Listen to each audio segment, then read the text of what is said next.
Good morning everyone, সবাই কেমন আছো? আশা করি সকলে খুব ভালো আছো, সুস্থ আছো। আজকে বুধবার, আর সকালবেলা আমার একটা ক্লাস করানো হয়ে গেছে। অনলাইনে একটা ক্লাস করানো ছিল, সেটা করিয়ে নিয়ে তারপরে আমি এদিকে ভাত বসিয়ে দিয়েছি, আর এদিকে একটু আলু তরকারি করছি। আজকে নেহার তো স্কুল আছে বুধবার, বললামই তোমাদেরকে। তো ও স্কুলে যাবে, তার জন্য তাড়াতাড়ি করে সকালবেলা ভাতটা বসানো হয়ে গেছে। আর টিফিনে আজকে কি দেব না সেটাই ভাবছি। গতকাল রাত্রেবেলা জল ছিল না একদম, মানে গতকাল দুপুর থেকেই আর কি জল ছিল না কলে। তো যার কারণে আমি বাসন ধুতে পারিনি একটাও। দেখেছো কত বাসন পড়ে রয়েছে সিঙ্কের ভেতরে, প্রেশার কুকার থেকে শুরু করে কড়াই সব কিছু। এই স্টিলের কড়াইটা আমি খুব বেশি একটা রান্না করি না, আমার একটা লোহার কড়াই আছে, ওই কড়াইতেই রান্না করি সবসময়। তো আজকে যেহেতু ওই কড়াইটা মাজা ছিল না, তার জন্য আমি স্টিলের কড়াইটাই বের করলাম। আর এই কড়াইটা না একটু বড়, রান্না করতে সুবিধা হয়, কিন্তু কি বলতো স্টিলের কড়াই তো পুড়ে যায়, ওর জন্যই আর কি আমি এটা খুব কম করি। তো যাই হোক, এটা করতে গেলে অনেক সতর্ক দেখে করতে হয়, যদিও লোহার কড়াইতেও সেরকমই হয়, কিন্তু তবু স্টিলের কড়াইতে একটু তাড়াতাড়ি হয়ে যায় আর কি। তো যাই হোক, দেখো আজকে যে আলু তরকারি করছি, আলু তরকারি দিয়ে তো ভাত খেয়ে যাবে, তার সঙ্গে আমি ভাবছি টিফিন একটু অন্যরকম কিছু করব। এই ভাবতে ভাবতে দেখলাম বেশ কতগুলো চিড়ে রয়েছে, একটু মোটা দানার যে চিড়েগুলো হয় সেই চিড়ে। তো ওই চিড়েটাকে ভালো করে ধুয়ে একটু ভিজিয়ে রাখলাম। ওই চিড়েটা দিয়েই একটা অন্য রকমের একটা টিফিন বানিয়ে দেবো, মানে আলুর তরকারি দিয়েই করে দেবো। তবে বানালাম সেটা আর দেখানো হয়নি, তাই জন্য আমি মুখে বলে দিচ্ছি, তোমরা একটু বুঝে নাও। এরপরে যেদিনকে আবার করব সেদিনকে তোমাদের সঙ্গে শেয়ার করব রেসিপিটা। আমি আলু তরকারি ফার্স্টে করে নিয়েছি, করে নিয়ে কিছুটা নামিয়ে নিয়েছি, যেহেতু ভাত দিয়ে খেয়ে যাবে তার জন্য। তারপরে অল্প পরিমাণ আলুর তরকারি রেখে তার মধ্যে চিড়েটাকে দিয়ে দিয়েছি, মানে যে মোটা দানা চিড়েটা ভিজিয়ে রেখেছিলাম সেই চিড়েটাকে দিয়ে দিয়েছি জল ছাড়িয়ে। তারপরে ওর মধ্যে আরও একটুখানি লবণ, একটু চিনি, একটু বিরিয়ানি মশলা, একটু গরম মশলা, এগুলো দিয়ে হালকা নাড়াচাড়া করে নামিয়ে নিয়েছি।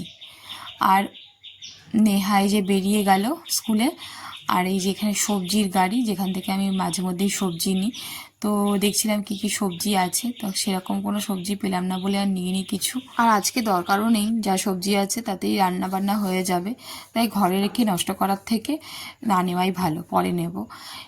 তা ঘরে ঢোকার সময় যে একটা ফুল নিয়ে নিলাম, ঠাকুরের পুজোয় লাগাবো।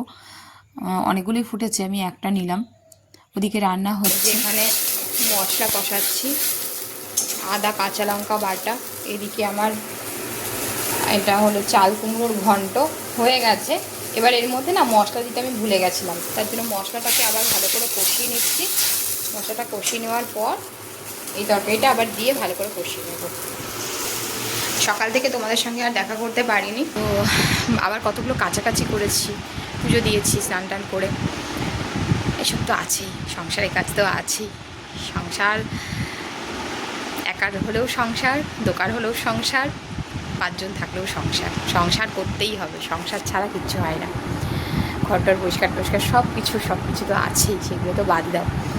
যাই হোক, চলো রান্নাটা সেরে নিয়ে তারপরে আমি রেডি হয়ে বেরোবো। এখন একটুখানি গান শুনতে শুনতে কাজ করব, রান্নাটা করবো আর সেই প্রফেশন থেকে কিন্তু চ্যালেঞ্জ আসবেই আসবে, তো এটাই আর কি। তো যাই হোক, চ্যালেঞ্জ আসাটা দরকার আমি মনে করি, কারণ চ্যালেঞ্জ আসলে আমরা কিন্তু শিখতে পারি। হয়তো আমার মধ্যে কিছু গাফিলতি আছে বা কিছুর অভাব আছে, সেগুলো তখন আমি বুঝতে পারবো যে হ্যাঁ, আমাকে এই এই জায়গাগুলোতে কাজ করতে হবে। এটাই আর কি। প্রতিদিনই চ্যালেঞ্জ আসছে, আসুক, আমি শিখছি। চ্যালেঞ্জ যত আসছে আমি শিখছি, এটাই আর কি। সকালবেলা ক্লাস করিয়েছি, তোমাদের তো বলাই হয়নি। সকালবেলা অনেক কিছু হয়ে গেছে, যেগুলো ভিডিওতে কিছু শেয়ার করতে পারিনি। সকালবেলা অনলাইনে ক্লাস করিয়েছি। কালকে রাত্রেবেলা ঘুমাতে ঘুমাতে, মানে দেখো পেছন দিকে যাচ্ছি আমি, সামনের দিকে কোথায় পরপর পরপর বলবো তা না, আমি আস্তে আস্তে পেছন দিকে সব পরপর বলছি। কালকে রাত্রেবেলা ঘুমাতে অনেকটা লেট হয়ে গেছে। ইদানিং বেশ কিছুদিন ধরে মোটামুটি রাত্রে ঘুমাতে ঘুমাতে আমার 12টা বেজে যাচ্ছে, ফলে ভোরবেলা উঠতে পারছি না, ভোরবেলার দিকটা ঘুম চলে আসছে। আজকে ক্লাস টাইমের 15 মিনিট আগে উঠেছি। আমরাও তো মানুষ, তাই না? যাই হোক, চলো রান্নাবান্না সেরে টেরে নিই, নিয়ে খাওয়া দাওয়া করে বেরোবো, একটু গান চালাবো। এই যে বক্সটাকে অন করেছি, অন করে নিয়ে রেখে দিয়েছি। চলো শুনি একটু গান। দুপুরবেলার সমস্ত রান্নাবান্না সব কিছু কমপ্লিট করে গুছিয়ে গাছিয়ে রেখে তারপরে আমি এই যে এখন বেরিয়ে গেছি ক্লাসের উদ্দেশ্যে। ট্রেনে উঠে গেছি, বেশ অনেকটা রাস্তা দাঁড়িয়ে দাঁড়িয়ে যেতে হচ্ছে, বসার জায়গা পাইনি বলে। অবশেষে বসার জায়গা পেয়েছি। এই দেখো, খুব ভালো জায়গায়, যেখানে আমরা বসার জায়গা খুঁজি আর কি ট্রেনে উঠেই, সেই জায়গাতেই আমি পেয়েছি। তো যাই হোক, এখানে বসে বসেই বাকি রাস্তাটা যাচ্ছি আর কি। দেখো এখন বাইরেটা বেশ হালকা রোদ ছিল, হঠাৎ করে এত মেঘলা করে আসলো যে তোমাদের কি বলবো। আর মেঘলা করে আসলো কি, আমি মানে আমার গন্তব্যস্থলে পৌঁছানোর আগেই বৃষ্টি শুরু হয়ে গেছিলো। এই যে ঘামছি, বৃষ্টি হচ্ছে বলে এই নয় যে ঠান্ডা ওয়েদার। দেখো বৃষ্টি হয়েছে, দেখেছো আমি ট্রেন থেকে নেমে গেছি, বৃষ্টি হয়েছে কেমন, আর ভেজা রাস্তা, বেশ অনেকটা চলে গেছিলাম। তারপরে আবার ব্যাক করেছি আমি, সেই ঘটনাটা তোমাদেরকে পরে বলছি, ঘটনাটা কি হয়েছিল তোমরা শুনলে বুঝতে পারবে। তো জীবন দর্শন আমরা প্রত্যেকটা মুহূর্তে যদি আমরা খুঁটিয়ে খুঁটিয়ে দেখি না, আমাদের জীবনে অনেক দর্শন আমরা দেখতে পারবো, আমাদের জীবনের সঙ্গে রিলেট করতে পারবো। তো চলো, আজকে আমি এসেছি যে এলাকায়, সেটা হলো গ্রাম্য এলাকা। আজকে হাট বসেছে দেখলাম, মানে এটা আমার নিজের জায়গা বলতে পারো। আমি গ্রামের মেয়ে, তো আমার নিজের জায়গাতেই আমি এসেছি। আজকে বুধবার, বুধবার করে এখানে হাট বসে। এখন বসে আছি, যেহেতু বেশি দিন এখানে ক্লাস করানো শুরু করিনি, তার জন্য স্টুডেন্ট সংখ্যা খুবই কম। এটাই স্বাভাবিক, মানুষের কানে পৌঁছানো বা মানুষকে আনা বা মানুষ আসা একদিনে তো হয় না, একটু সময় লাগে।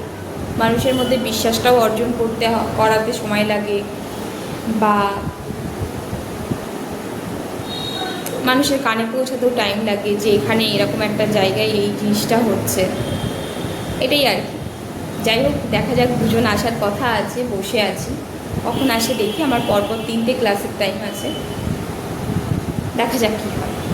জীবনে চলার পথে আমাদের প্রত্যেকের প্রত্যেকটা মুহূর্তে এমন কিছু ঘটনা ঘটে যেটাকে খুব গভীরভাবে দেখলে আমরা কিন্তু জীবন দর্শন থেকে এক গভীর জ্ঞান অর্জন করতে পারি, যেটা আমাদের জীবনের চলার পথকে আরও অনেক অনেক অনেক বেশি সহজ করে তুলতে পারে। শর্ট রাস্তায় আসছিলাম, কিন্তু দেখলাম বেশ অনেকটা চলে এসেছি, কাছাকাছি এসে গেছি ক্লাসে, মানে অনেকটা রাস্তা পেরিয়ে এসেছি। আসার পরে দেখলাম এতটাই কাদা রাস্তায়, মানে পায়ে কাদা পুরো ভরে যাবে। ওই কাদার মধ্যে দিয়ে আসলে কোনোভাবেই পাটাকে আমি বাঁচাতে পারবো না, জুতো পা পুরো কাদায় মেখে যাবে। যথারীতি আমি বেশ কিছুক্ষণ দাঁড়ালাম, কিছুক্ষণ এগিয়েও গেলাম কিছুটা আর কি। তারপরে দেখলাম যে মানে গভীর যে কাদাটা আছে, সেই কাদাটায় পা রাখার আগে আমি দেখলাম যে এই কাদায় যদি আমি পা রাখি তাহলে আর আমার বাঁচার সম্ভাবনা নেই, মানে পাটাকে আমি আর বাঁচাতে পারবো না, পুরো কাদায় মেখে যাবে।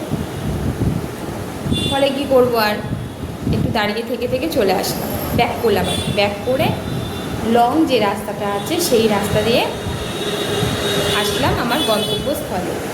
আমাদের জীবনে এমন অনেক ক্ষেত্রে আমরা জানি যেটা আমরা কি করে থাকি, শর্টকাট রাস্তায় আমরা সেই গন্তব্যস্থল হোক বা কোনো মানুষের কাছে যাওয়া হোক বা কোনো সম্পর্ক যাই হোক না কেন, যে ক্ষেত্রেই হোক না কেন, জীবনের প্রত্যেকটা ক্ষেত্রের কথাই আমি এখানে বলতে চাইছি।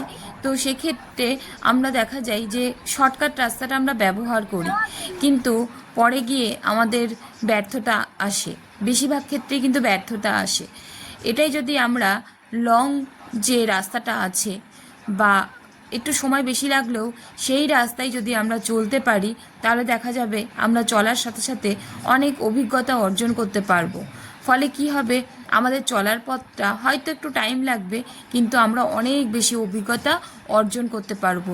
এবং যদি সামাজিক কোনো চ্যালেঞ্জেস আসে, সেখানেও কিন্তু আমরা খুব সহজেই ওভারকাম করতে পারবো। যাই হোক, মার সঙ্গে দেখা হয়েছিল। মা আবার আমাকে কিছু বড়া দিয়েছে, এটা কলার বড়া। আমি তো প্রথমে ভেবেছিলাম যে তালের বড়া, কিন্তু তালের বড়া না, খেয়ে দেখলাম যে এটা কলার বড়া। খুবই টেস্টি হয়েছিল। আমি ট্রেনের মধ্যেই কয়েকটা খেয়েছিলাম, আর বাকিটা আমি বাড়ির জন্য নিয়ে গেছি। যাই হোক, এখন আমি নেমে আবার আর একটা ট্রেন চেঞ্জ করব। তো চলো ট্রেন থেকে নেমে নিই। নেমে এই যে আরেকটা ট্রেনে উঠে পড়েছি, এই ট্রেনেও এই বসবো। আর খিদে পেয়েছে জানো তো, বড়া খেয়ে শুধু পেট ভরেনি, সেই দুপুরবেলা খেয়ে বেরিয়েছিলাম। তো তো এখানে দেখলাম নিরামিষ ছোলা বিক্রি হচ্ছে ট্রেনের মধ্যে, ভাজা লঙ্কা দিয়ে, তাই আবার কিনলাম। তো সেটাই খাবো। খুব খিদে পেয়ে গেছিলো আর কি। যাই হোক, চলো এখন বাড়ির পথে যাচ্ছি। বাড়ি গিয়ে জানি না দেখা হবে কি না, তাই জন্য এখনই আমার ব্লগটা এখানেই শেষ করছি। সবাই খুব ভালো থেকো, সুস্থ থেকো। আমার ব্লগটা যদি তোমাদের ভালো লেগে থাকে, প্লিজ লাইক এবং শেয়ার করো এবং সাবস্ক্রাইব করতে ভুলো না। তোমাদের একটা লাইক, একটা সাবস্ক্রাইব আমার চলার পথকে আরও অনেক বেশি সহজ করে দেবে। ধন্যবাদ।